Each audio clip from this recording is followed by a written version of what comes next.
1-2 Critique of critical investigation. The basis of critical investigation. We know the abstract conditions which this investigation must satisfy if it is to be possible. But these conditions leave its individual reality undetermined. In the same way, in the sciences of nature we can have a general idea of the aim of an experiment, experience, and the conditions for it to be valid, without knowing what physical fact is to be investigated, what instruments it will employ, or what experimental system it will identify and construct. In other words, a scientific hypothesis includes its own experimental requirements. It indicates, in broad outline, the conditions that the proof must satisfy, but this initial schema can be distinguished only formally from the conjecture which is to be tested. This is why the hypothesis has sometimes been called an experimental idea. It is historical circumstances, the history of the instruments, the contemporary state of knowledge, which give the projected experiment its peculiar physiognomy. Thus Faraday, Foucault, and Maxwell, for example, constructed such and such a system in order to get such and such a result. But our concern is with the problem of a totalizing investigation, and this clearly means that it bears only an extremely distant resemblance to the experiments of the exact sciences. Nevertheless, it too must present itself in its technical particularity, detail the instruments of thought it employs, outline the concrete system it will constitute, that is to say, the structural reality which will be exteriorized in its experimental practice. This is what we shall now specify. 20. By what particular experimentation can we expect to expose and demonstrate the reality of the dialectical process? What instruments do we need? What is their point of application? What experimental system must we construct? On the basis of what facts? What type of extrapolation will it justify? What will be the validity of its proofs? Dialectical reason as intelligibility. In order to answer these questions we must have some guideline, and this is provided purely by what the object demands. We must turn, therefore, to this basic demand. But if this demand is reduced to the simple question, are there ontological regions where the law of being and, correlatively, that of knowledge can be said to be dialectical? There is a serious risk of making it unintelligible and of relapsing either into some form of hyper-empiricism or into the opacity and contingency of the laws formulated by Engels. If we were to discover these regions in the same way as natural regions, for example, an area of the earth, together with its climate, hydrography, orography, flora and fauna, etc., are discovered, then the discovery would share the opacity of something merely found. If, on the other hand, we were to ground our dialectical categories on the impossibility of experience without them, as Kant did for positivist reason, then we would indeed attain necessity, but we would have contaminated it with the opacity of facts. Indeed, to say, if there is to be any such thing as experience, the human mind must be able to unify sensuous diversity through synthetic judgments, is, ultimately, to base the whole critical edifice on the unintelligible judgment, a judgment of fact, but experience does occur. And we shall see later that dialectical reason is itself the intelligibility of positivist reason, and this is precisely why positivist reason presents itself at first as the unintelligible law of empirical intelligibility. 21. If, however, dialectical reason has to be grasped initially through human relations, then its fundamental characteristics imply that it appears as apodictic experience in its very intelligibility. It is not a matter of simply asserting its existence, but rather of directly experiencing its existence through its intelligibility, independent of any empirical discovery. In other words, if the dialectic is the reason of being and of knowledge, at least in certain regions, it must manifest itself as double intelligibility. Firstly, the dialectic as the law of the world and of knowledge must itself be intelligible, so that, unlike positivist reason, it must include its own intelligibility within itself. Secondly, if some real fact, a historical process, for example, develops dialectically, the law of its three appearing and its becoming must be, from the standpoint of knowledge, the pure ground of its intelligibility. For the present, we are concerned only with original intelligibility. This intelligibility, the translucidity of the dialectic, cannot arise if one merely proclaims dialectical laws, like Engels and Neville, unless each of these laws is presented as a mere sketch, revealing the dialectic as a totality. The rules of positivist reason appear as separate instructions, unless this reason is envisaged as a limiting case of dialectical reason and from its point of view. Each of the so-called laws of dialectical reason is the whole of the dialectic, otherwise the dialectic would cease to be a dialectical process, and thought, as the praxis of the theoretician, would necessarily be discontinuous. Thus the basic intelligibility of dialectical reason, if it exists, is that of a totalization.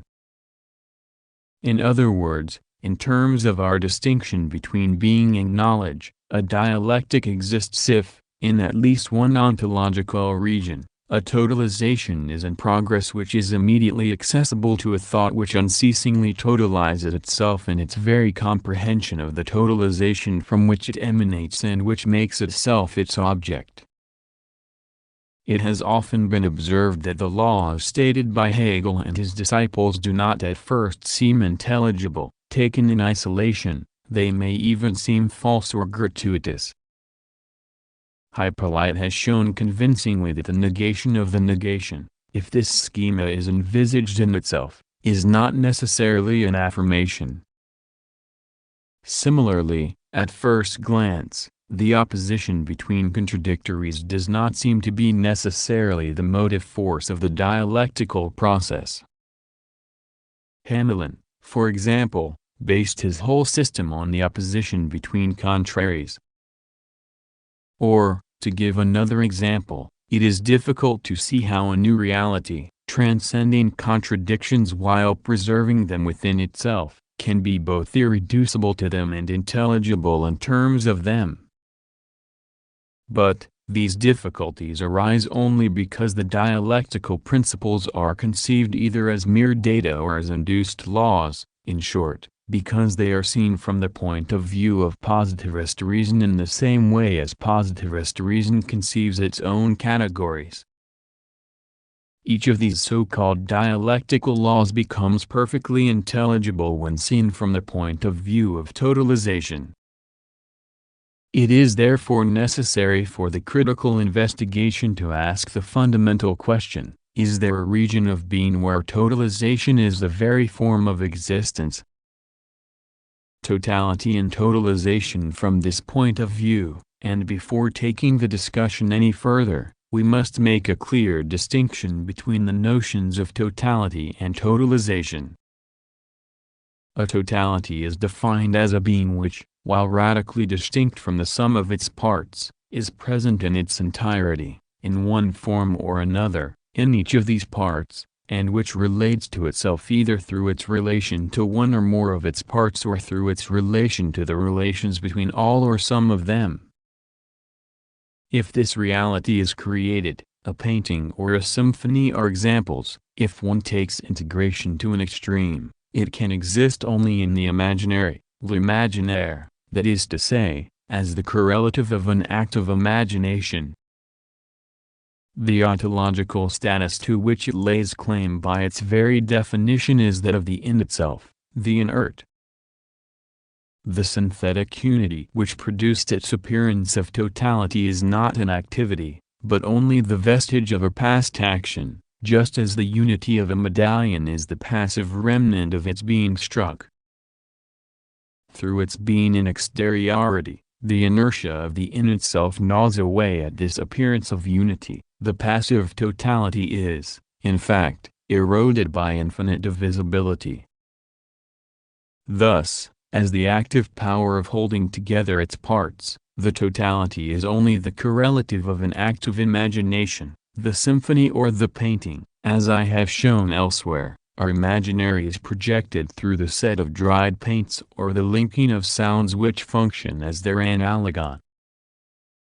In the case of practical objects, machines, tools, consumer goods, etc., our present action makes them seem like totalities by resuscitating, in some way, the praxis which attempted to totalize their inertia.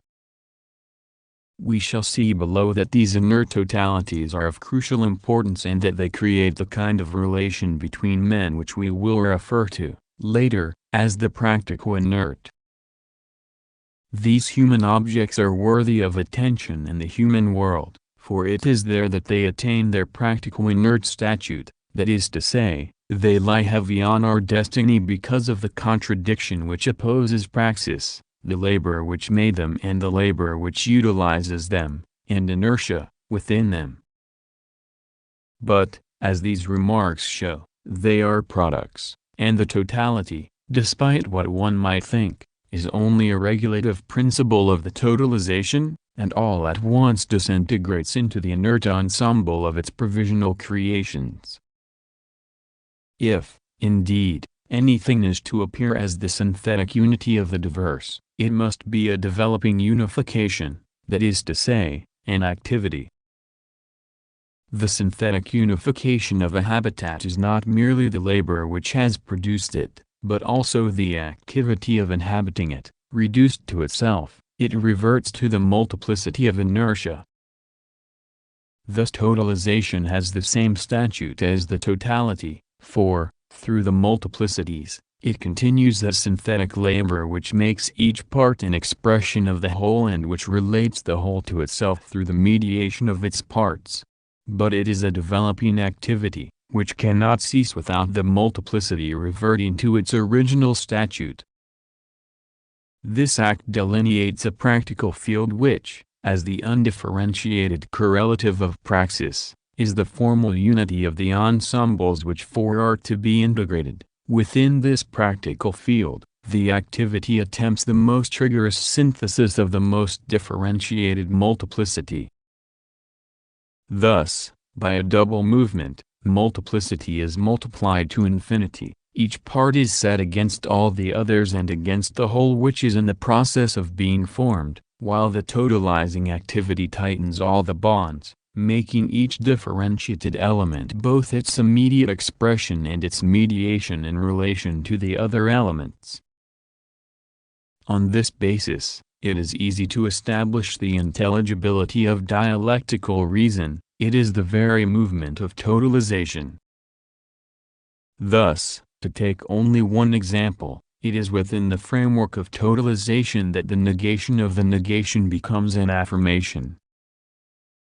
Within the practical field, the correlative of praxis, every determination is a negation, for praxis, in differentiating certain ensembles, excludes them from the group formed by all the others, and the developing unification appears simultaneously in the most differentiated products, indicating the direction of the movement, in those which are less differentiated, indicating continuities, resistances, traditions, a tighter, but more superficial, unity, and in the conflict between the two, which expresses the present state of the developing totalization. The new negation, which, in determining the less differentiated ensembles, will raise them to the level of the others, is bound to eliminate the negation which set the ensembles in antagonism to each other.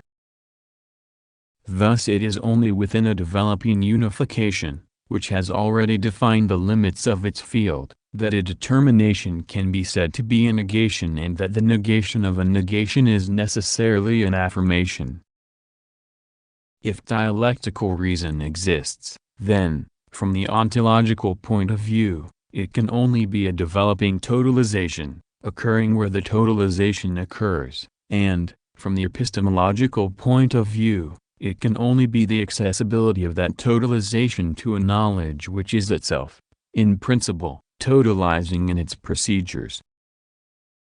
But since totalizing knowledge cannot be thought of as attaining ontological totalization as a new totalization of it, dialectical knowledge must itself be a moment of the totalization, or, in other words, totalization must include within itself its own reflexive retotalization as an essential structure and as a totalizing process within the process as a whole.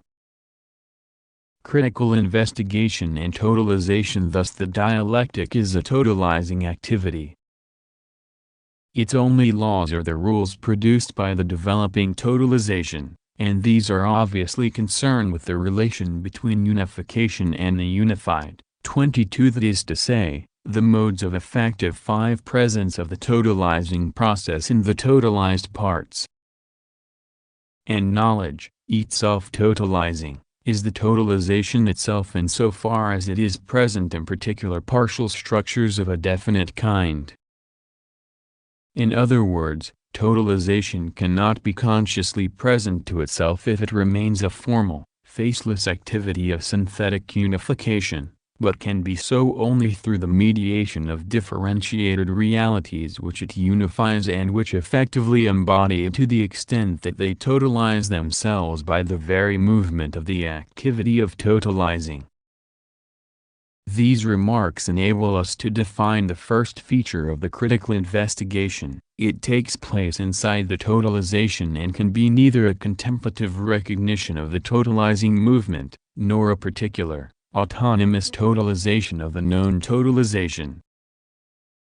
Rather, it is a real moment of the developing totalization insofar as this is embodied in all its parts and is realized as synthetic knowledge of itself through the mediation of certain of these parts.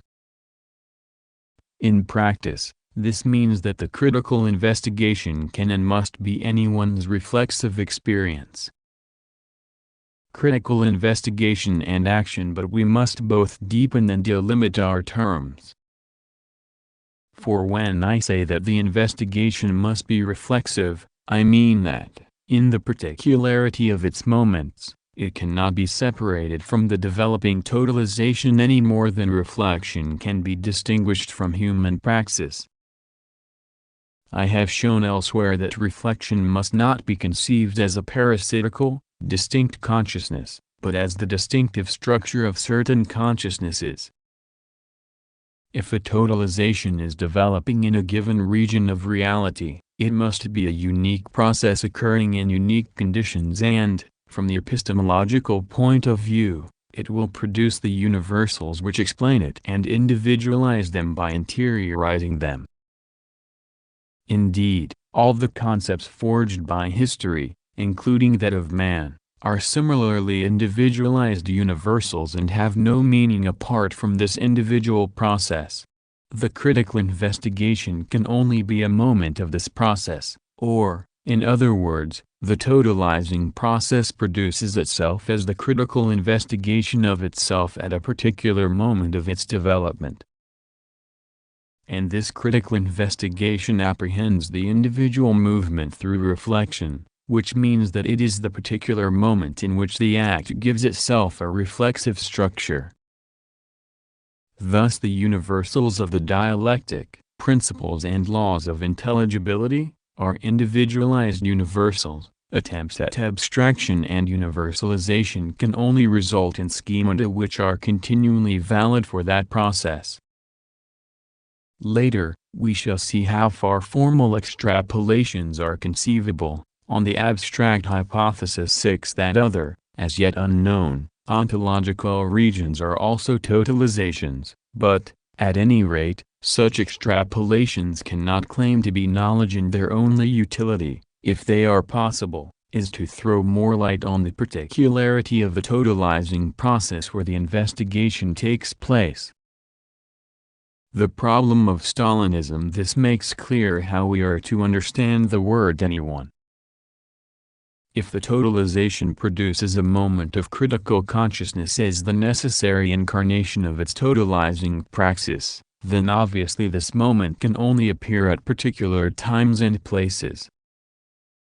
In its deep reality as well as in its modes of appearance, it is conditioned by the synthetic rule characteristic of this particular totalization as well as by prior circumstances which it must transcend and retain within itself according to this rule. To make myself clearer, let me say that, if, as we assume, the region of totalization is, for us, human history, the critique of dialectical reason could not appear before historical totalization had produced that individualized universal which we call the dialectic, that is to say, before it was posited for itself in the philosophies of Hegel and Marx. Nor could it occur before the abuses which have obscured the very notion of dialectical rationality and produced a new divorce between praxis and the knowledge which elucidates it. Indeed, critique derives its etymological meaning and its origin from the real need to separate the true from the false, to define the limits of totalizing activities so as to restore to them their validity. In other words, critical investigation could not occur in our history, before Stalinist idealism had sclerosed both epistemological methods and practices. It could take place only as the intellectual expression of that reordering which characterizes, in this one world of ours, the post-Stalinist period. Thus, when we claim that anyone can carry out the critical investigation, this does not mean it could happen at any period. It means anyone today. What, then, does anyone mean? We use this term to indicate that, if the historical totalization is to be able to exist, then any human life is the direct and indirect expression of the whole, the totalizing movement, and of all lives to precisely the extent that it is opposed to everything and to everyone. Consequently, in any life, though more or less explicitly, depending on the circumstances, totalization effects the divorce of blind unprincipled praxis and sclerosed thought, or, in other words, the obscuring of the dialectic which is a moment of the totalizing activity of the world. Through this contradiction, lived in discontent and, at times, in agony, the totalization 7 compels everyone, as part of his individual destiny, to re-examine his intellectual tools, and this represents in fact a new, more detailed, more integrated and richer moment of human development.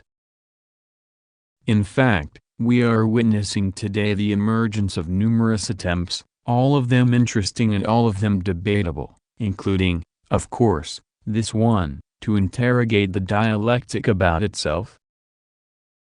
This means not only that the origin of critical investigation is itself dialectical, but also that the appearance of a reflexive and critical consciousness in everyone takes the form of individual attempts to grasp the moment of historical totalization through one's own life, conceived as an expression of the whole. Thus, in its most immediate and most superficial character, the critical investigation of totalization is the very life of the investigator insofar as it reflexively criticizes itself. In abstract terms, this means that only a man who lives within the region of totalization can apprehend the bonds of interiority which unite him to the totalizing movement. The problem of the individual. These remarks coincide with those I made in the problem of method about the need to approach social problems by situating oneself in relation to the ensembles under consideration. They also remind us that the epistemological starting point must always be consciousness as apodictic certainty, of itself and as consciousness of such and such an object. But we are not concerned, at this point, with interrogating consciousness about itself. The object it must give itself is precisely the life, the objective being, of the investigator, in the world of others, insofar as this being totalizes itself from birth and will continue to totalize itself until death. On this basis, the individual disappears from historical categories, alienation, the practical inert, series, groups, classes, the components of history, labor, individual and communal praxis. The individual has lived, and he still lives, all of these in interiority. But if there is a movement of dialectical reason, it is this movement which produces this life, this membership of a particular class, of certain milieux and of certain groups. It is the totalization itself which brought about his successes and his failures, through the vicissitudes of his community, and his personal joys and sorrows. Through his love or family relations, through his friendships and through the relations of production that have marked his life, the dialectical bonds reveal themselves. For this reason, his understanding of his own life must go so far as to deny its distinctiveness so as to seek its dialectical intelligibility within human development as a whole. What I have in mind is not an act of consciousness which would make him grasp the content of his life in terms of concrete history, of the class to which he belongs, its characteristic contradictions and its struggles against other classes. We are not trying to reconstruct the real history of the human race, we are trying to establish the truth of history. The point is, therefore, that the critical investigation should bear on the nature of bonds of interiority, if they exist, on the basis of the human relations which define the investigator. If he is to be totalized by history, the important thing is that he should relive his membership of human ensembles with different structures and determine the reality of these ensembles through the bonds which constitute them and the practices which define them. And to precisely the extent that the investigator is in himself, like any other individual, a living mediation between these different kinds of ensembles, his critical investigation must reveal whether this mediating bond is itself an expression of totalization. In short, if there is such a thing as the unity of history, the experimenter must see his own life as the whole and the part, as the bond between the parts and the whole, and as the relation between the parts. In the dialectical movement of unification, he must be able to leap from his individual life to history simply by the practical negation of the negation which defines his life. From this point of view, the order of the investigation becomes clear: it must be regressive. The critical investigation will move in the opposite direction to the synthetic movement of the dialectic as a method, that is to say, in the opposite direction to Marxist thought, which proceeds from production and the relations of production to the structures of groups, and then to their internal contradictions, to various milieux and, where appropriate, to the individual. It will set out from the immediate, that is to say from the individual fulfilling himself in his abstract 23 praxis, so as to rediscover, through deeper and deeper conditionings, the totality of his practical bonds with others and, thereby, the structures of the various practical multiplicities and, through their contradictions and struggles, the absolute concrete, historical man. This is tantamount to saying that the individual, the investigator under investigation, is both myself and no one. The bond between collectives and groups remains. Through the lived interconnection between affiliations, we shall, through this disappearing self, grasp the dynamic relations between the different social structures insofar as they transform themselves in history. For instance, we must grasp the group in the moment it constitutes itself from the dissolution of the collective, or, similarly, the return of certain groups to sociality through the very movement of common praxis and its decomposition. aid totalization and history, but we have neglected a crucial dimension of the critical investigation, the past. It is clear how I dissolve myself practically in the process of human development, but this still leaves us on the synchronic plane. It remains the case that the totalization differs from the totality in that the latter is totalized while the former totalizes itself. In this sense, it is obvious that to totalize itself means to temporalize itself. Indeed, as I have shown elsewhere, the only conceivable temporality is that of a totalization as an individual process. If the totalization is to be revealed as a developing totalization, this means not only that it becomes and that it will become, but also that it has become. In this instance, my life, in its individual movement, is too short for us to hope to grasp the diachronic process of totalization within it, except in so far as the totalizing bond with the past which constitutes the individual may serve as a symbol of a totalization of individuals. All this is true, or rather it would be true if we were to ignore the cultural structure of every diachronic experience. Now, if culture is more than an accumulation of heteroclite knowledge and dates, in short, and this is the question, if a totalization is developing, then what I know exists both within me and outside me as a field of particular attentions, bodies of knowledge, however disparate their content or the dates of their appearance, both in the world and in my cultural apprenticeship, are linked by relations of interiority. Besides, within modern culture as a whole, my knowledge must be dialectically conditioned by my ignorance. Once again, at the present time, this does not appear self-evident. There seems to be no reason why culture should not be a collection, or, at the very most, a superimposition of strata whose only bond, the superimposition itself, is external. One might even, like our eclectics, imagine some cultural regions which condition one another in interiority, others which remain mere aggregates, and still others which, depending on the state of knowledge, possess both characteristics. Equally, cultural regions might be defined on the basis of their internal, dialectical conditioning while their interrelations were supposed to be ones of pure contiguity, or certain exterior bonds.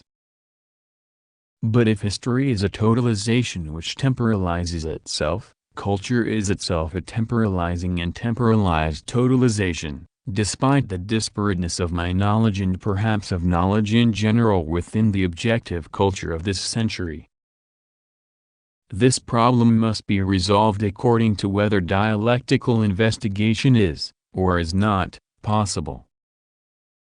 Supposing, for a moment, that it is possible, it is immediately clear that my culture cannot be treated as a subjective accumulation of knowledge and methods in my mind. Instead, this culture which I call mine must be conceived as a specific participation in interiority in the objective culture. And instead of me being a particular social atom which itself defines the cultural possibilities, this participation defines me, in a specific way. As soon as I reflexively grasp this bond of interiority which links me to the cultural totalization, I disappear as a cultivated individual and emerge as the synthetic bond between everyone and what might be called the cultural field. And this connection will itself appear in all its complexity, relation of the whole to the whole for my mediation, opposition of the whole to the part and to the whole, opposition between some parts and the whole, etc. Moreover, still on the assumption that dialectical investigation is possible, this very bond gives us access to the culture itself as totalization and temporalization. In this way, I find myself dialectically conditioned by the totalized and totalizing past of the process of human development, as a cultured man, an expression which applies to every man, whatever his culture, and even if he is an illiterate, I totalize myself on the basis of centuries of history and, in accordance with my culture, I totalize this experience. This means that my life itself is centuries old, since the schemata which permit me to understand, to modify and to totalize my practical undertakings, and the set of determinations which go with them, have entered the present, present in their effects and past in their completed history. In this sense, diachronic evolution is present, as past, and, as we shall see later, as future. In synchronic totalization, their relations are bonds of interiority and, to the extent that critical investigation is possible, the temporal depth of the totalizing process becomes evident as soon as I reflexively interpret the operations of my individual life. Of course, the individual is here only the methodological point of departure, and his short life soon becomes diluted in the pluridimensional human ensemble which temporalizes its totalization and totalizes its temporality. To the extent that its individual universals are perpetually aroused, in my immediate as well as my reflective life, and, from the depths of the past in which they were born, provide the keys and the rules of my actions, we must be able, in our regressive investigation, to make use of the whole of contemporary knowledge, at least in principle, to elucidate a given undertaking or social ensemble, a particular avatar of praxis. In other words, the first use of culture must be in the unreflected content of critical reflection, to the extent that its first grasp of synchronisms is through the present individual. Far from assuming, as certain philosophers have done, that we know nothing, we ought as far as possible, though it is impossible, to assume that we know everything. At any rate, we use the whole of knowledge in order to decipher the human ensembles which constitute the individual and which the individual totalizes by the very style in which he lives them. We use this knowledge because the dream of an absolute ignorance which reveals preconceptual reality is a philosophical folly, as dangerous as the dream of the noble savage in the 18th century. It is possible to be nostalgic about illiteracy, but this nostalgia is itself a cultural phenomenon, since absolute illiteracy is not aware of itself, and, if it is, it sets about eliminating itself. Thus the starting point of supposing we know nothing, as a negation of culture, is only culture, at a certain moment of totalizing temporalization, choosing to ignore itself for its own sake. It is, one might say, a sort of pre-critical attempt to criticize knowledge, at a time when the dialectic has not reached the stage of criticizing itself. Our critical investigation, on the other hand, will make use of everything that comes to hand because, in an individual life, each praxis uses the whole of culture and becomes both synchronic, in the ensemble of the present, and diachronic, in its human depth, and because our investigation is itself a cultural fact. In the methodical reconstruction of history it is practically forbidden to follow analogies of content, and to interpret, for example, a revolution such as Cromwell's in terms of the French Revolution. On the other hand, if we are trying to grasp formal bonds, for example, any kind of bonds of interiority, between individuals or groups, to study the different forms of practical multiplicities and the kinds of interrelations which exist within them, the best example is the clearest provided by culture regardless of date. In other words, the dialectic is not the culmination of history, it can only exist as the original movement of totalization.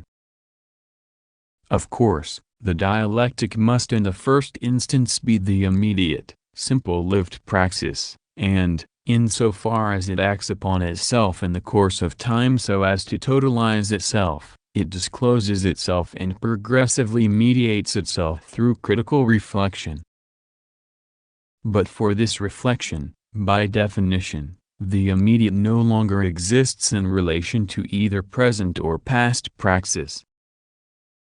The former, contemporary with the critical investigation, acquires a reflexive structure at the moment of its constitution. The latter, precisely because it has been preserved, at least vestigially, or reconstituted, is already mediated when it is brought to light. In this case reflexive scissoparity becomes a kind of distantiation. But a reflexive critique forms part of what we shall call reconstituting praxis, that of the historian or the ethnographer, and reconstituting praxis, insofar as it affects reconstitution, is indissolubly linked to reconstituted praxis. It constructs past, that is to say transcended, reality, by rediscovering it in the present transcendence which preserved it, and it is itself constructed by this resuscitated past which transforms it insofar as it restores it. Furthermore, as a transcended past, the reconstituted praxis necessarily forms part of our present praxis as its diachronic depth. Thus, the reflexive critique becomes critical and quasi-reflexive knowledge when it seeks its examples and its explanations in the objective culture. And let us not forget that the choice of social memories defines both the present praxis, insofar as it motivates this choice, and social memory insofar as it has produced our praxis along with its characteristic choice. This being so, reflexive investigation and quasi-reflexive knowledge are completely homogeneous in bringing to light the synthetic bonds of history.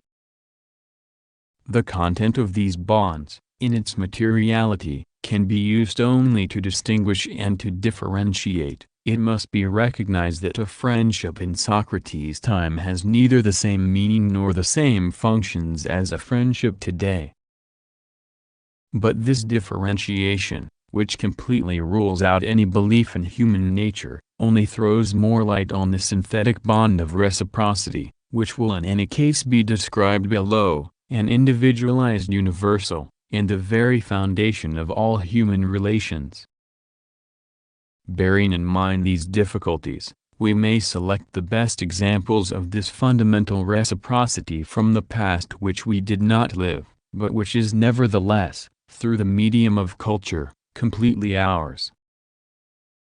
We are proposing not the rewriting of human history, but the critical investigation of bonds of interiority, or, in other words, the discovery, in connection with real, though quite ordinary, undertakings, structures and events, of the answer to this all-important question, in the process of human history, what is the respective role of relations of interiority and exteriority? And if this total investigation, which can be summed up as that of my whole life insofar as it is dissolved in the whole of history, and of the whole of history insofar as it is concentrated in an entire life, establishes that the bond of exteriority, analytical and positivist reason, is itself interiorized by practical multiplicities, and that it acts within them, as a historical force, only to the extent that it becomes an interior negation of interiority. 24 We will find ourselves situated, through the investigation itself, at the heart of a developing totalization. Primary and secondary intelligibility. But our task involves more than establishing the existence of an ontological region of totalization within which we are situated.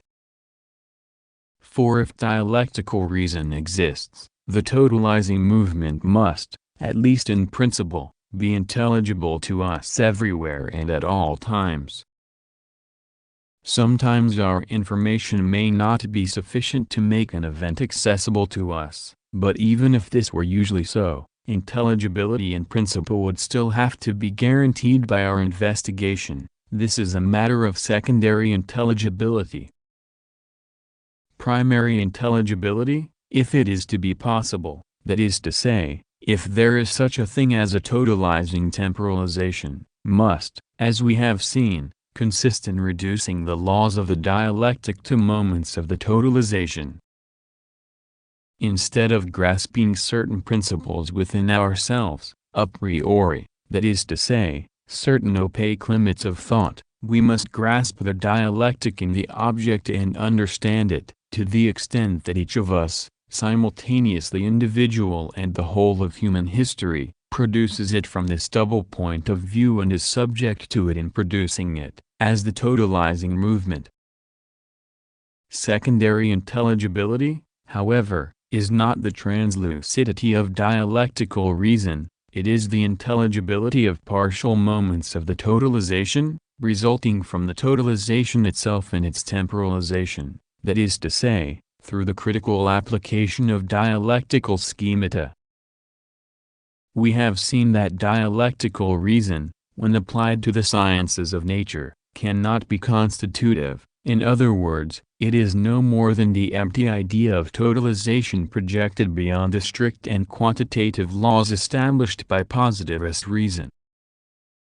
Within the totalization where we are and which we are, however, dialectical reason must prove its constant superiority for the understanding of historical facts. It must dissolve the positivist, analytical interpretation from within its own totalizing activity. It must reveal certain structures, relations and meanings which necessarily elude all positivism.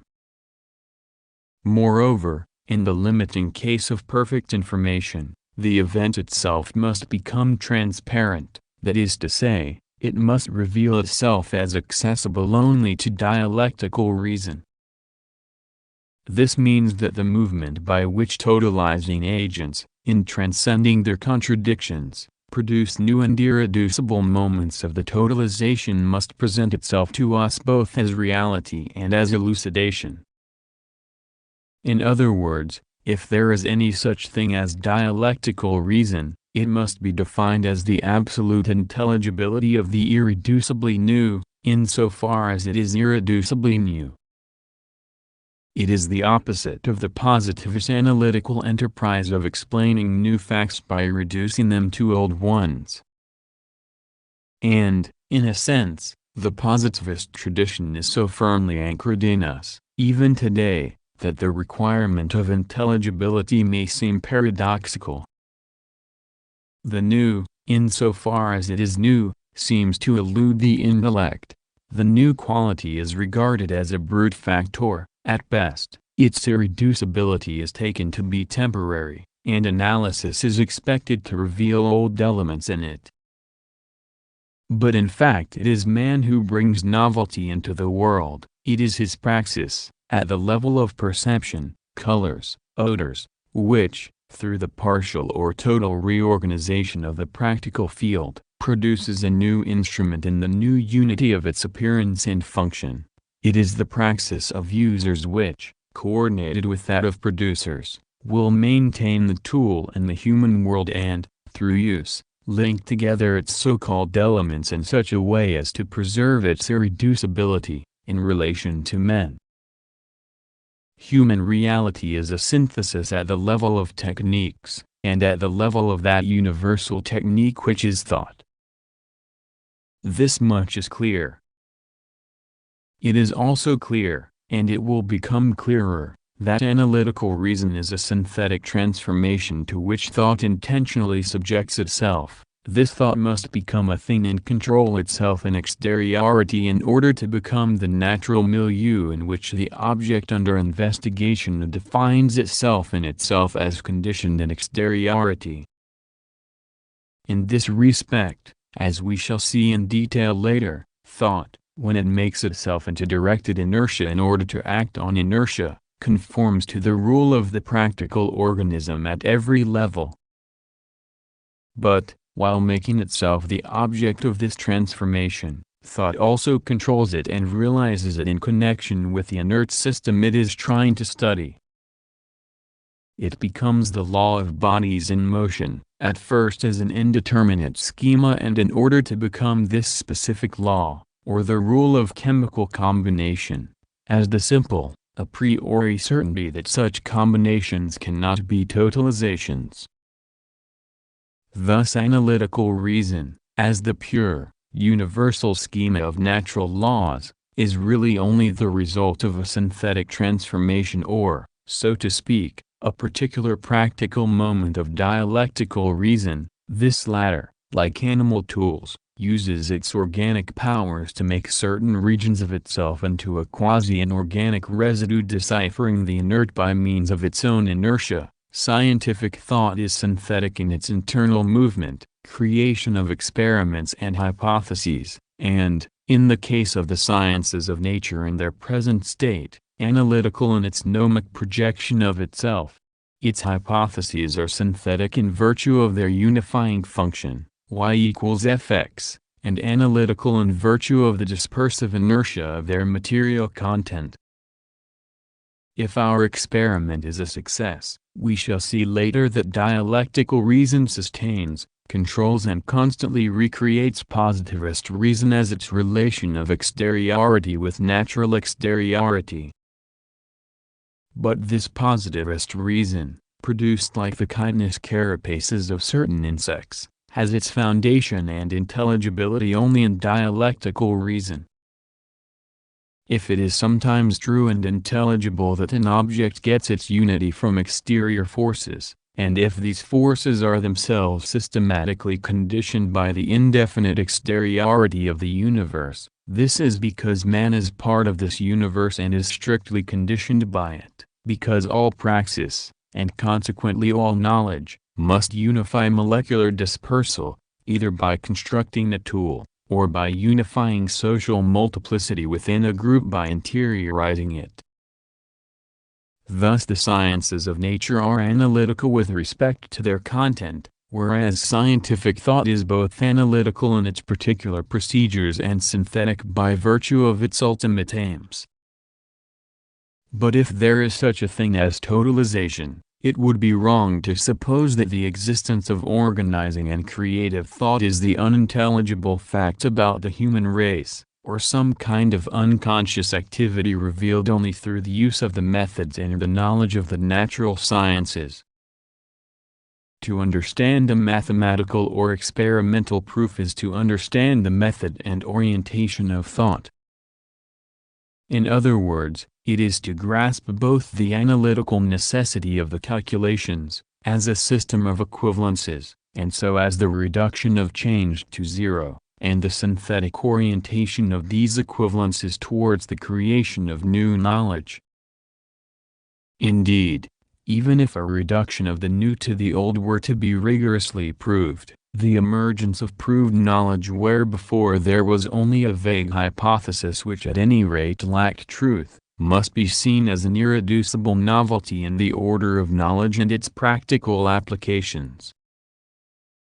And if there could be no complete intelligibility of this irreducibility, there could be neither any consciousness of its aim nor any understanding of the gradual progress of the proof, on the part either of the scientist who invented the experiment or of the student listening to an account of it. Thus natural science has the same structure as a machine. It is controlled by a totalizing thought which enriches it and finds applications for it and, at the same time, the unity of its movement, accumulation, totalizes ensembles and systems of a mechanical order for man. Interiority exteriorizes itself in order to interiorize exteriority.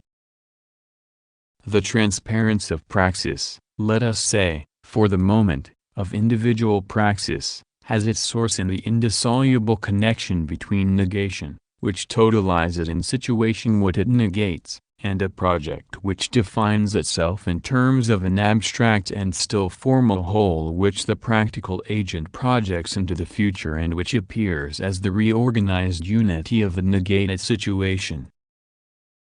In this sense, the very temporalization of an undertaking is accessible since it can be understood on the basis of the future which conditions it, that is to say of the whole which praxis conceives as having to be realized.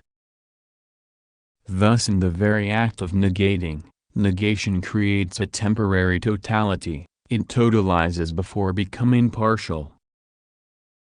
Furthermore, when it resolves to negate a particular structure of the rejected situation, it does so on the basis of a provisional totalization, The particularization of the negation is not pure analysis, but, on the contrary, a dialectical moment. The secondary structure appears within the provisional whole as expressing the totality and as incapable of changing without the totality itself being modified, or even, as incapable of changing except as a result of the prior modification of the totality.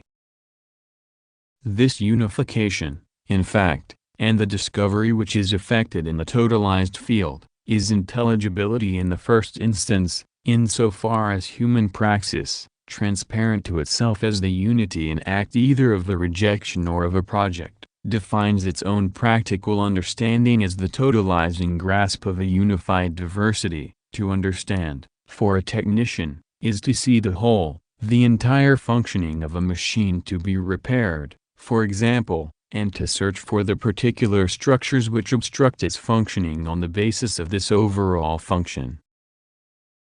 It is a case, in fact, of what we were talking about a moment ago. Totalization diversifies itself and integration grows proportionately stronger.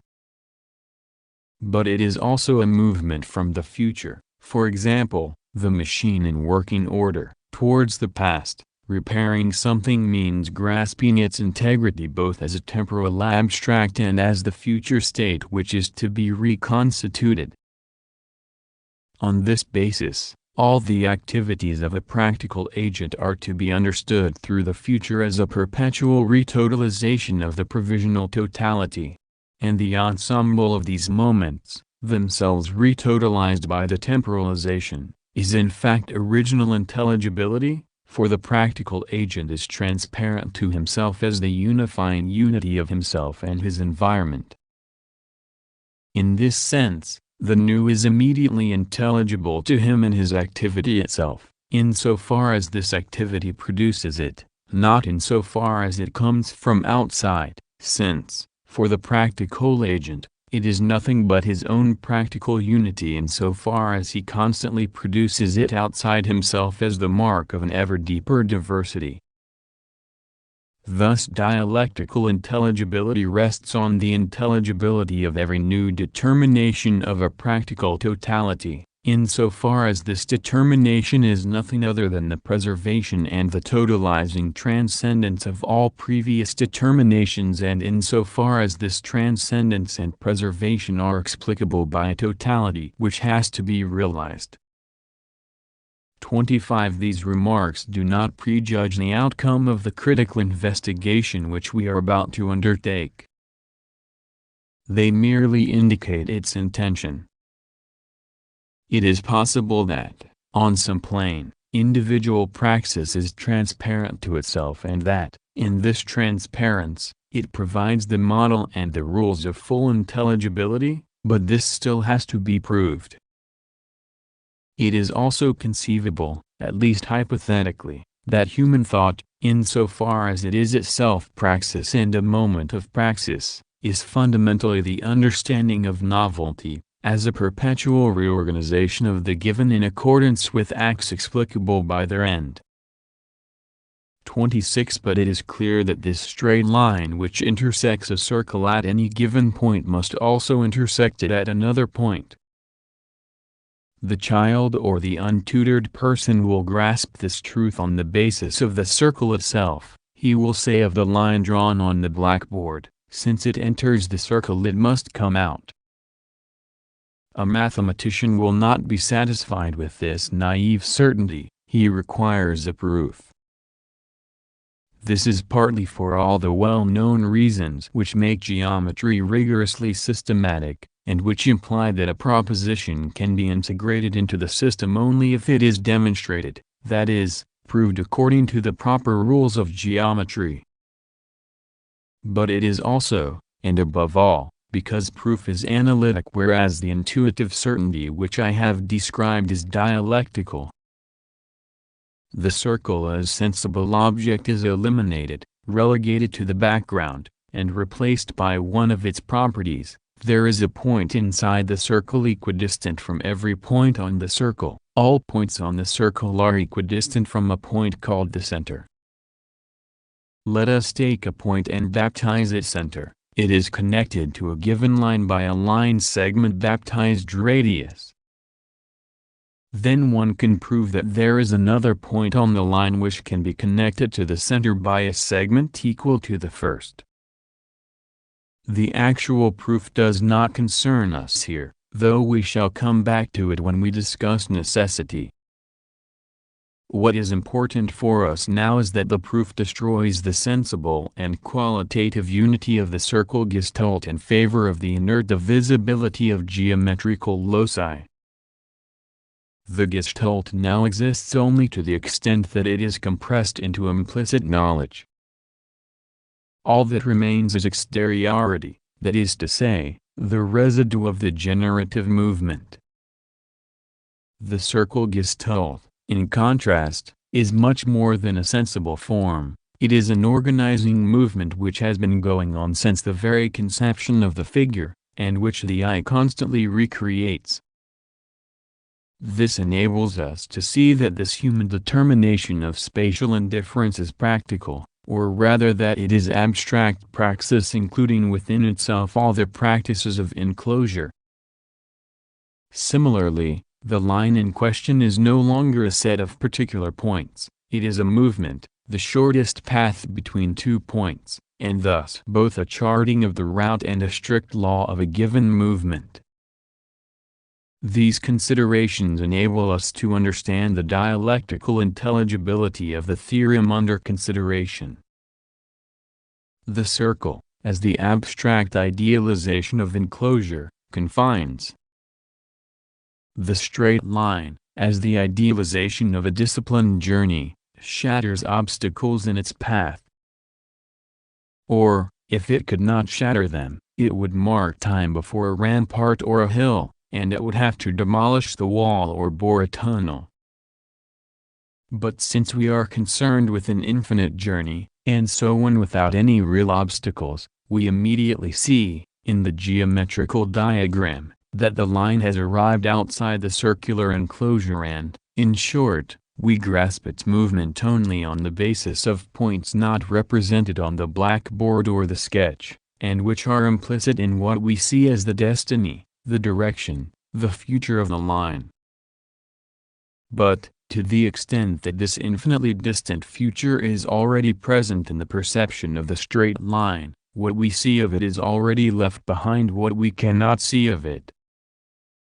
In a sense the present is already past since the movement has already reached infinity, the line becomes a vestige, a trail on the point of disappearing.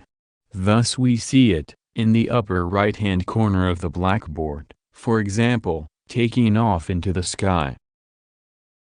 And thus the 2 points where it crossed the circle which was drawn in the middle of the blackboard appear within the diagram itself as a transcended past. However limited and abstract it may be, a schematic temporalization, which the transformation of the straight line into a vector only serves to explicate, totalizes the career, adventure, of the line. The line, like the circle, is individualized, however vaguely, by the process of human development, adventure.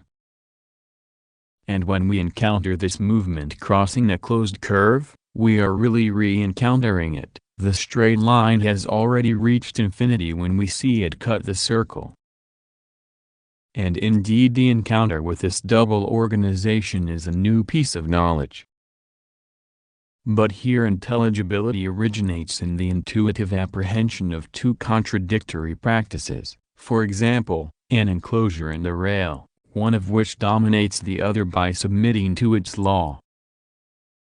The absolute hardness of the movement and the inflexible rigidity of its path come to terms with the circular resistance of the enclosure. The meaning of the latter is to form an interior, and there, too, the completed movement will make us grasp the circle, whether drawn by the mathematician or constructed by men in danger, as a totalized temporalization. All we need to understand here is the generating act, the synthesis which collects the palisades or which holds together the abstract elements of space.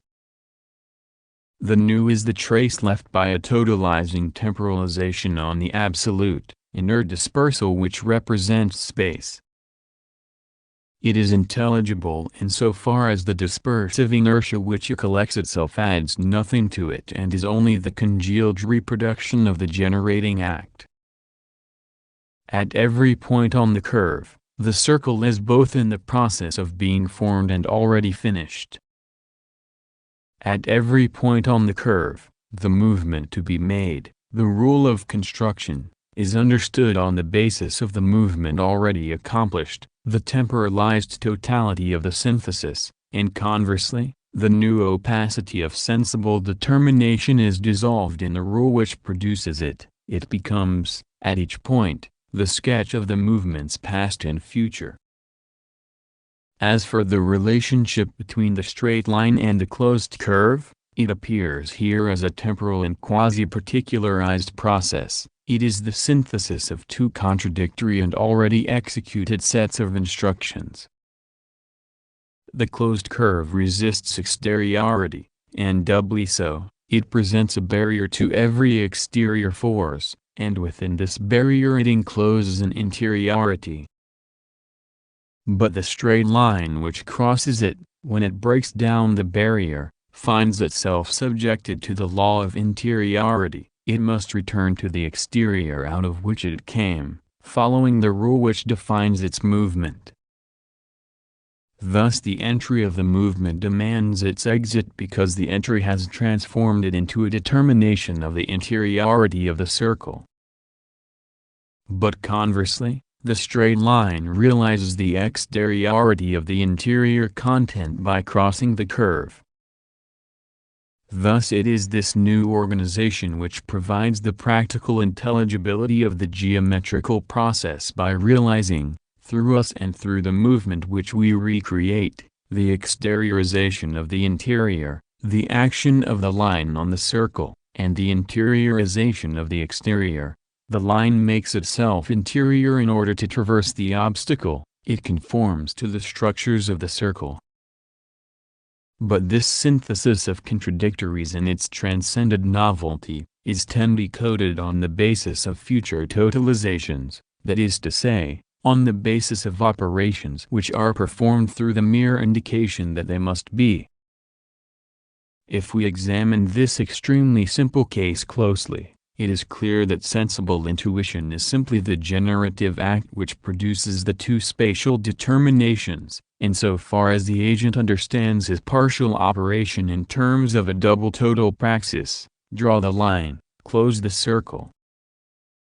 In short, dialectical certainty elucidates the developing act by means of the totalized act, and the nature of the material intervenes only in order to qualify the informing praxis. Of course, this is no longer so if the material in question becomes concrete, and we shall have occasion to discuss this point at length, but at any rate the principle of dialectical certainty must be is not the important point. It is not just a matter of studying an individual at work.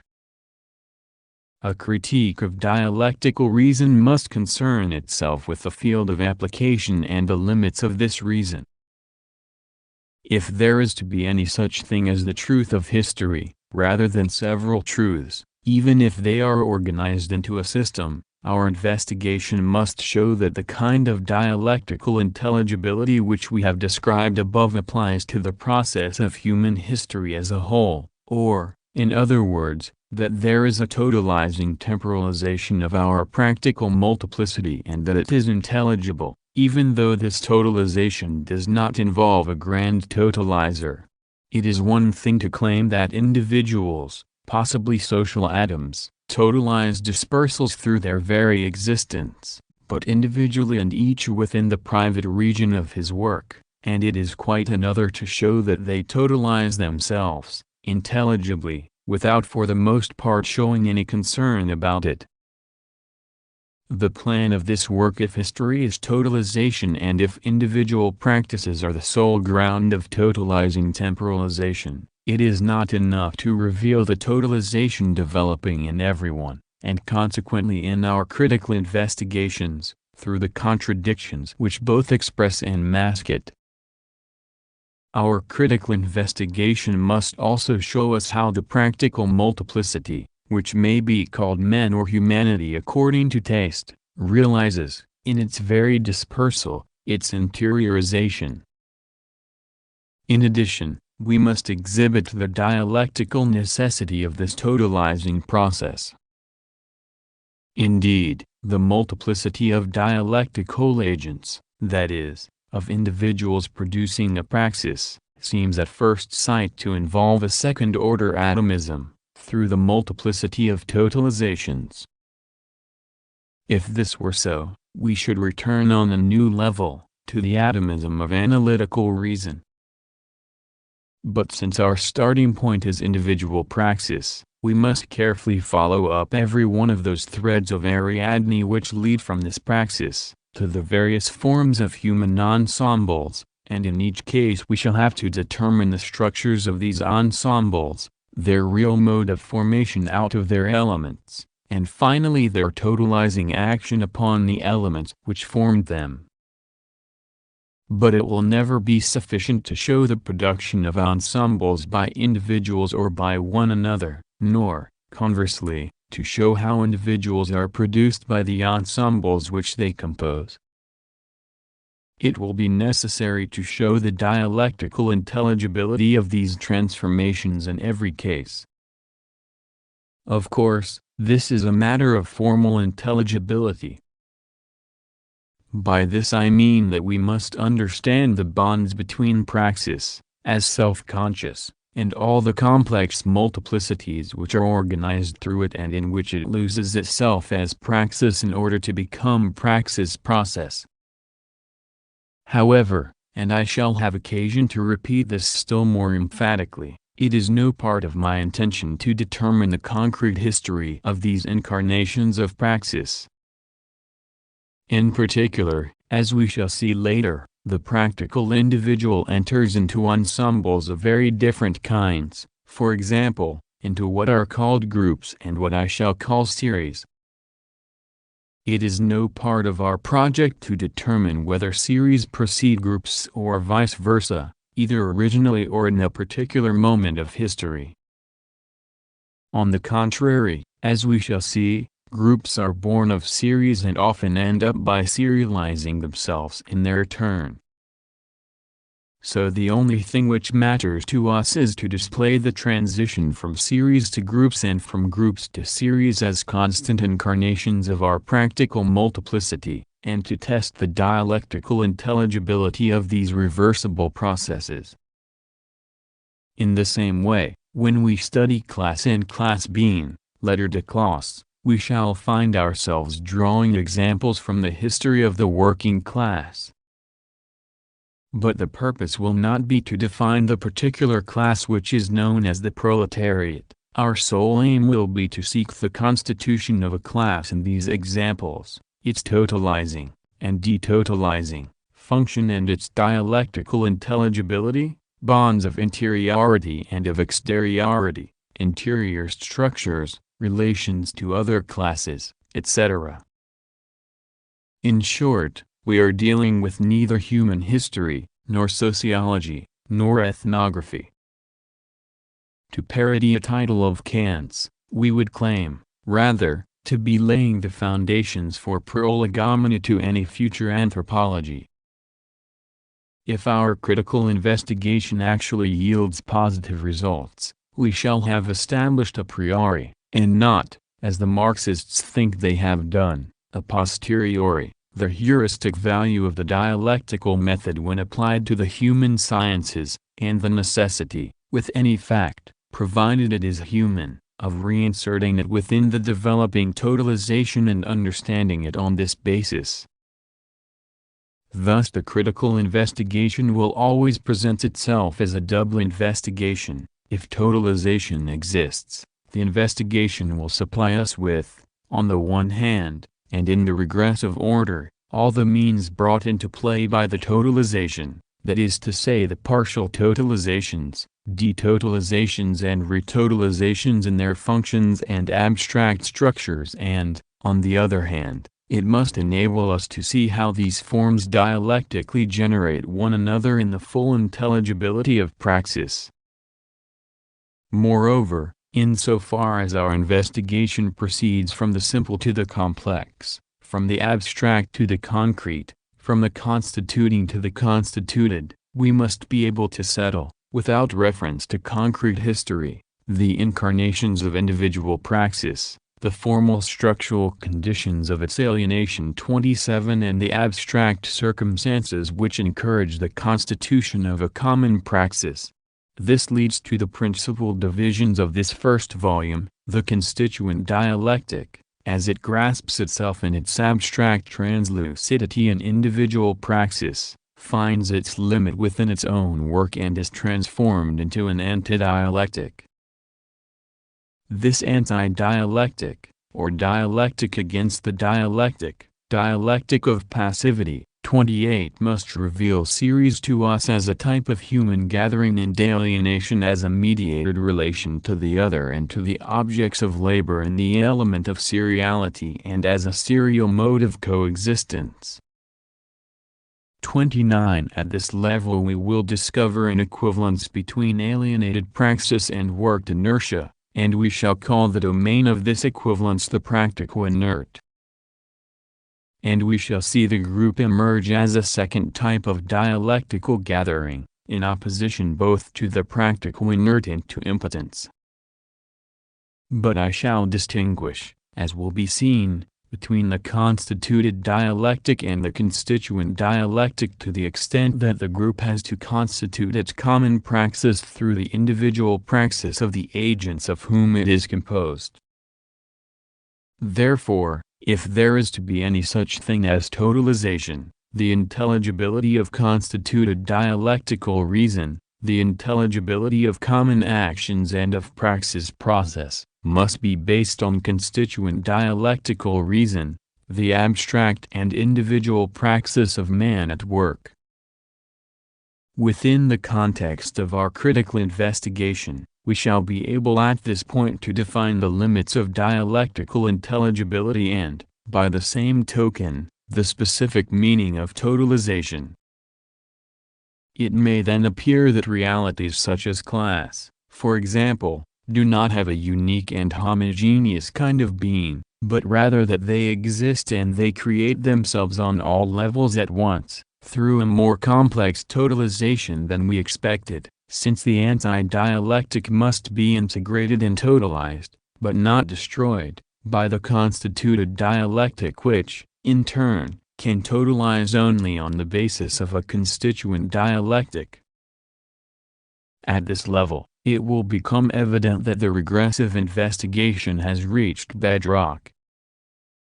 In other words, we shall have grasped our individual depth insofar as, through the movement of groups and series, our roots reach down to fundamental materiality. Every moment of the regress will seem more complex in general than the isolated, superficial moment of our individual praxis, yet from another point of view, it remains completely abstract, that is, it is still no more than a possibility. Indeed, whether we consider the relations between group and series formally, insofar as each of these ensembles may produce the other, or whether we grasp the individual, within our investigation, as the practical ground of an ensemble and the ensemble as producing the individual in his reality as historical agent, this formal procedure will lead us to a dialectical circularity.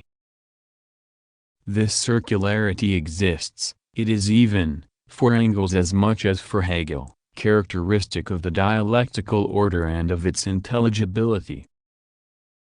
But the fact remains that reversible circularity is in contradiction with the irreversibility of history, as it appears to investigation. Though it is true in the abstract that groups and series can indifferently produce each other, it is also true that historically a particular group, through its serialization, produces a given serial ensemble, or conversely, and that, if a new group originated in the serial ensemble, then, whatever it might be, it would be irreducible to the serial ensemble. Moreover, such a regressive investigation, though it brings certain conflicts into play, only reveals our underlying structures and their intelligibility, without revealing the dialectical relations between groups and series, between different series or between different groups. Thus, dialectical investigation in its regressive moment will reveal to us no more than the static conditions of the possibility of a totalization, that is to say, of a history. We must therefore proceed to the opposite and complementary investigation, by progressively recomposing the historical process on the basis of the shifting and contradictory relations of the formations in question. We shall experience history, and this dialectical investigation should be able to show us whether the contradictions and social struggles, the communal and individual praxis, labor as producing tools, and tools as producing men and as regulator of human labor and human relations, etc., make up the unity of an intelligible, and thus directed, totalizing movement. But above all, though these discoveries have to be made and consolidated in relation to these particular examples, our critical investigation aims to recompose the intelligibility of the historical movement within which the different ensembles are defined by their conflicts. On the basis of synchronic structures and their contradictions, it seeks the diachronic intelligibility of historical transformations, the order of their conditionings and the intelligible reason for the irreversibility of history, that is to say, for its direction. This synthetic progression, though merely formal, must fulfill several functions. By recomposing instances in terms of process, it must lead us, if not to the absolute concrete, which can only be individual, this event at this state of this history, at least to the absolute system of conditions for applying the 11 determination concrete fact to the fact of one history. In this sense it could be said that the aim of the critical investigation is to establish a structural and historical anthropology, that the regressive moment of the investigation is the basis of the intelligibility of sociological knowledge, without prejudging any of the individual components of this knowledge, and that the pregressive moment must be the basis of the intelligibility of historical knowledge, without prejudging the real individual unfolding of the totalized facts. Naturally, the progression will deal with the same structures as those brought to light by regressive investigation. Its sole concern will be to rediscover the moments of their interrelations, the ever vaster and more complex movement which totalizes them and, finally, the very direction of the totalization, that is to say, the meaning of history and its truth. The multiple, fundamental bonds between the constituent dialectic and the constituted dialectic and vice versa through the constant mediation of the anti-dialectic, will become clear to us in the course of these new investigations. If the results of the investigation are positive, we shall finally be in a position to define dialectical reason as the constituent and constituted reason of practical multiplicities. We shall then understand the meaning of totalization without a totalizer, or a detotalized totalization, and we shall finally be able to prove the strict equivalence between praxis with its particular articulations and the dialectic as the logic of creative action, that is to say, in the final analysis, as the logic of freedom. Volume 1 of the Critique of Dialectical Reason stops as soon as we reach the locus of history. It is solely concerned with finding the intelligible foundations for a structural anthropology, to the extent, of course, that these synthetic structures are the condition of a directed, developing totalization. Volume 2, which will follow shortly, 30 will retrace the stages of the critical progression. It will attempt to establish that there is one human history, with one truth and one intelligibility, not by considering the material content of this history, but by demonstrating that a practical multiplicity, whatever it may be, must unceasingly totalize itself through interiorizing its multiplicity at all levels. The individual and history. The link of our critical investigation is none other than the fundamental identity between an individual life and human history, or, from the methodological point of view, the reciprocity of their perspectives. Strictly speaking, the identity of these two totalizing processes must itself be proved. But in fact critical investigation proceeds from exactly this hypothesis, and each moment of the regression, and, later, of the progression, directly calls it into question. The continuity of the regression would be interrupted at every level if ontological identity and methodological reciprocity did not in fact always appear both as fact and as necessary and intelligible truth. In reality, the hypothesis which makes the critical investigation feasible is precisely the one which the investigation aims to prove. If there is a dialectic, we must submit to it as the unavoidable discipline of the totalization which totalizes us, and grasp it, in its free practical spontaneity, as the totalizing praxis which we are. At each stage in our investigation we must rediscover, within the intelligible unity of the synthetic movement, the contradiction and indissoluble connection between necessity and freedom, though, at each moment, this connection appears in different forms. In any case, if my life, as it deepens, becomes history, it must reveal itself, at a deep level of its free development, as the strict necessity of the historical process, so as to rediscover itself at an even deeper level, as the freedom of this necessity, and, finally, as the necessity of freedom. 31. The critical investigation will reveal this interplay of aspects insofar as the totalizer is always also the totalized, even if, as we shall see, he is the prince in person. And, if the investigation is successful, and we reveal the rocky subsoil of necessity beneath the translucidity of free individual praxis, we will be able to hope that we have taken the right track. Then we shall be able to glimpse what these two volumes together will try to prove, that necessity, as the apodictic structure of dialectical investigation, resides neither in the free development of interiority nor in the inert dispersal of exteriority. It asserts itself, as an inevitable and irreducible moment, in the interiorization of the exterior and in the exteriorization of the interior.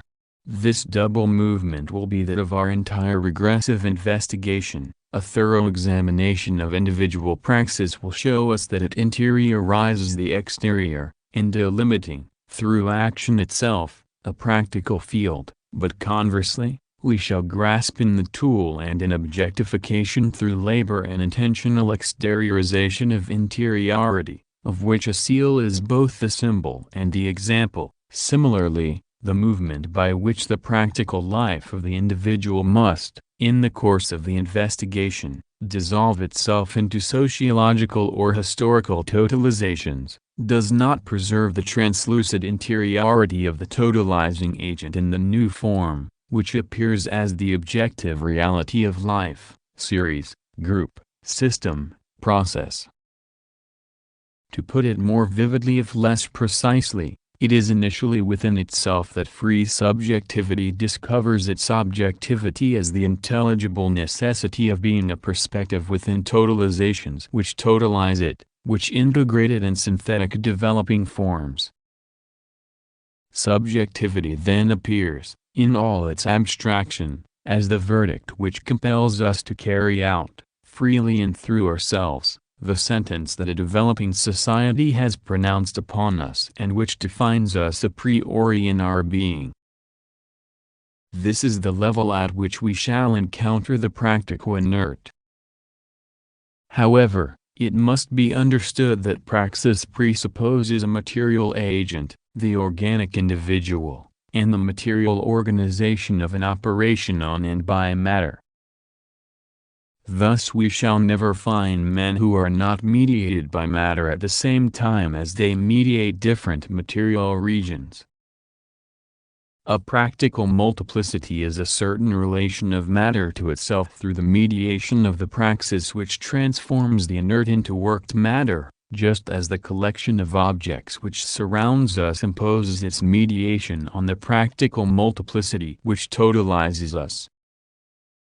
Thus, the history of man is an adventure of nature, not only because man is a material organism with material needs, but also because worked matter, as an exteriorization of interiority, produces man, who produces or uses this worked matter insofar as he is forced to re-interiorize the exteriority of his product, in the totalizing movement of the multiplicity which totalizes it. The external unification of the inert, whether by the seal or by law, and the introduction of inertia at the heart of praxis both result, as we have seen, in producing necessity as a strict determination at the heart of human relations.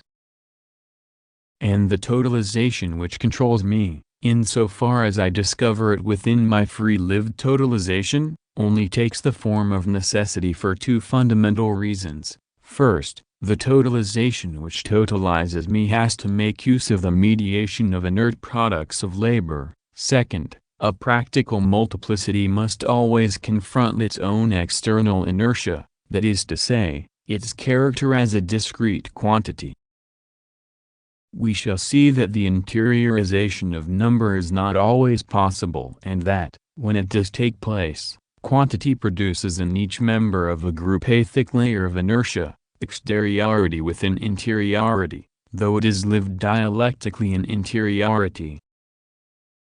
Consequently, the problem of necessity, which is immediately given as a structure of our critical investigation, necessarily leads us to the fundamental problem of anthropology, that is, to the relations of practical organisms to inorganic matter.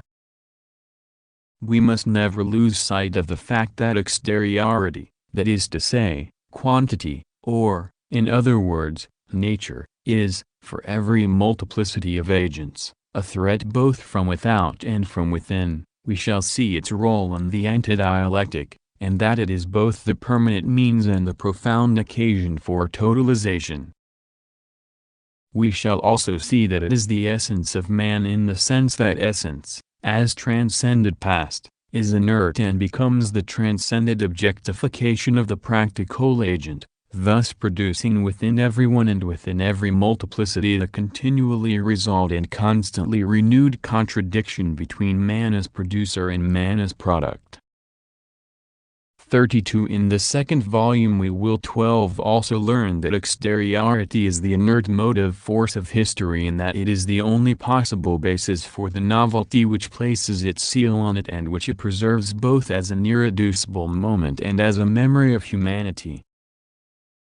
Whether as inert motive force or as creative memory, inorganic matter, always organized by us, is never absent from the history of our organic materialities. It is the condition of exteriority, interiorized so as to make history possible, and this fundamental condition is the absolute requirement that there must be a necessity in history at the very heart of intelligibility, and perpetually dissolved in the movement of practical understanding.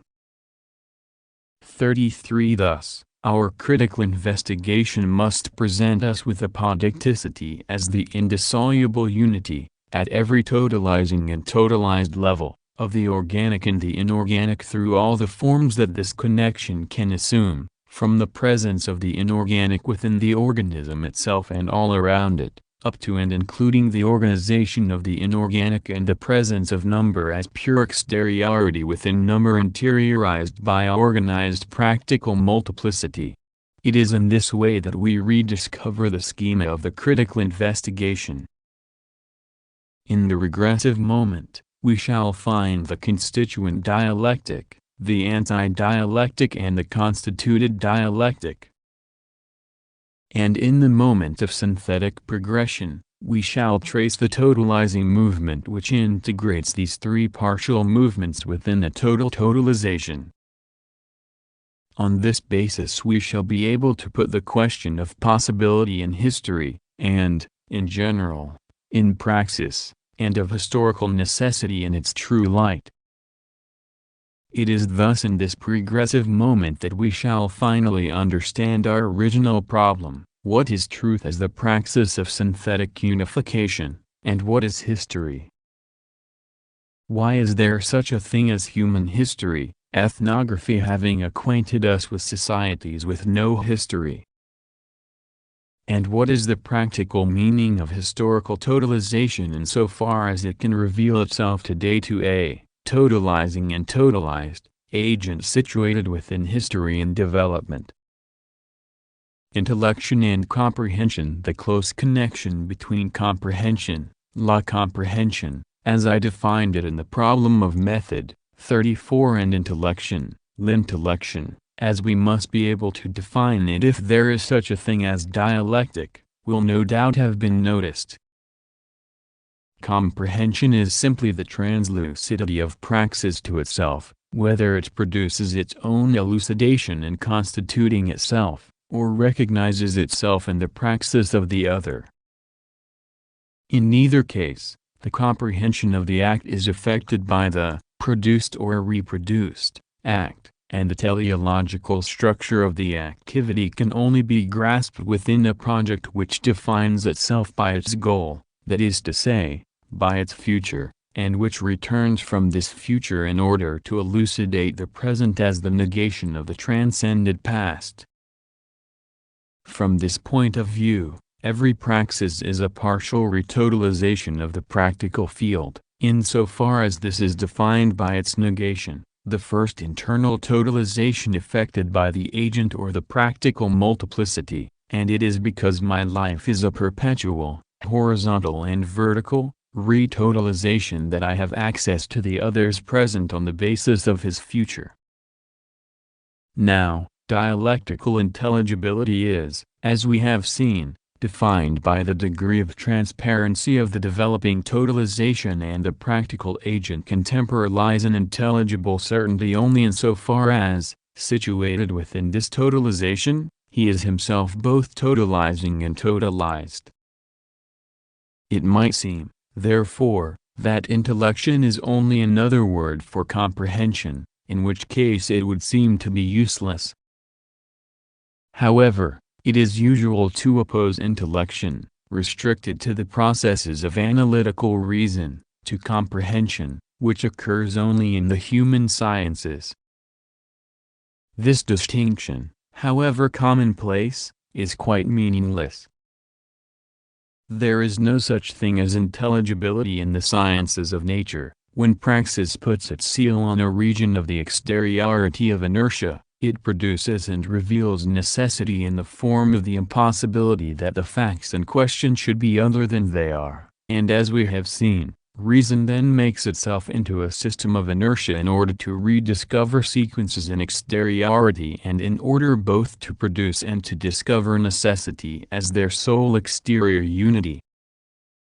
Necessity as succession in exteriority. The moments are exterior to each other and they cannot occur in a different order, is only the mind producing and discovering its own limit, that is to say, producing and discovering the impossibility of thinking in exteriority. 35. The discovery of thought as impossibility is the complete opposite of understanding, for understanding can only be the recognition of the accessibility of the real to a rational praxis. Comprehension, on the other hand, which recognizes this accessibility within the human sciences, is insufficiently grounded and, unless it is reduced to praxis producing itself along with its elucidation, it is in danger of becoming a rational or mystical intuition, sympathy, etc. If we are to see comprehension as a moment of praxis, then it goes without saying that it is totalizing and that it grasps the temporalizing and temporalized certainty of practices, wherever they occur, insofar as they are totalizations. The opposition between the intelligible and the comprehensible ought really to be rejected. It is not as though there are two fundamentally different kinds of certainty. If we retain the two terms in spite of this, it is because comprehension is a kind of species of which intellection is the genus. We shall in fact retain the term comprehensible to designate any intentional praxis, whether of an individual or of a group. And of course effectivity itself is practical. Thus we do not mean to confine comprehension to pure straightforward action and labor. Whenever a praxis can be traced to the intention of a practical organism or of a group, even if this intention is implicit or obscure to the agent himself, there is comprehension. However, critical investigation will reveal actions without an agent, productions without a producer, totalizations without a totalizer, counterfinalities and infernal circularities. We shall also discover multiplicities producing totalized thoughts and acts without reference to the individuals composing them, indeed without their even being aware of it. In such cases, and in many others which will turn up in due course, either the truth of history is not unified, or totalizing intellection must be possible. Vagabond and authorless, these free actions, which can overturn a society or its dead institutions, and which have always lost their meaning, and, perhaps, taken on a new meaning, must be totalizable, cannot remain foreign bodies within developing history, consequently, they must be intelligible.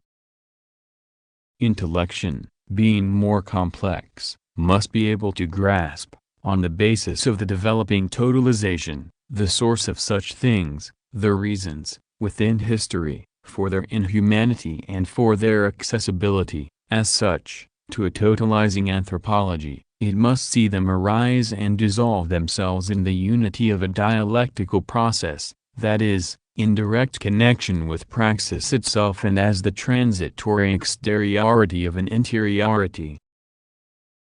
For this reason, I shall call any temporalizing dialectical certainty, insofar as it is capable of totalizing all practical realities, intellection, and reserve the term comprehension for the totalizing group or any praxis insofar as it is intentionally produced by its author or authors. Book I. From individual praxis to the practical inert 1 individual praxis as totalization need. If the dialectic is possible, we must be able to find answers to the following four questions. 1. How can praxis